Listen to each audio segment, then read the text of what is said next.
Également dans l'actualité, à l'heure où les lycéens de terminale sont en train de choisir leur voie pour la rentrée prochaine, c'est l'inquiétude dans les centres d'orientation et d'information de Paris.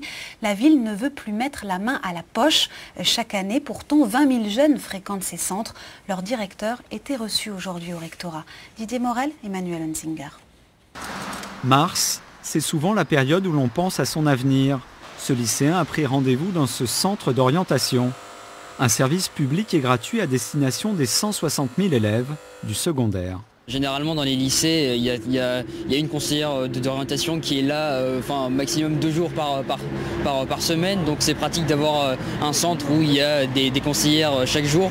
Le problème, c'est que les 11 CIO, les centres d'information et d'orientation de la capitale, viennent d'apprendre que leur propre avenir est menacé.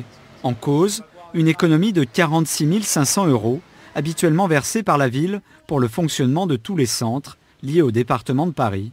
À l'heure actuelle, nous ne savons pas exactement ce qui pourrait se passer. À savoir, est-ce que le rectorat va reprendre les 11 CIO départementaux. Mais très sincèrement, je pense que pour des raisons financières, l'État ne reprendra pas les 11 CIO départementaux. Pour la ville de Paris, cette dépense devrait être à la charge de l'État, justement, depuis bien longtemps. La transition se fait en discussion avec l'État. Pour la ville, il ne s'agit pas de remettre en cause la mission des CIO. Il s'agit de faire une régularisation administrative.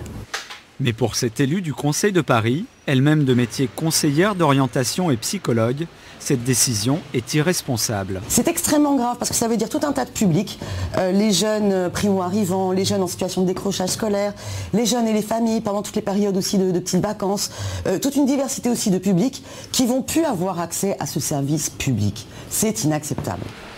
Comme dans d'autres académies, une des pistes du rectorat, c'est la fusion de plusieurs centres pour en supprimer certains. Le risque à terme, c'est de laisser une plus grande place au coaching privé et aux conseils facturés à prix d'or.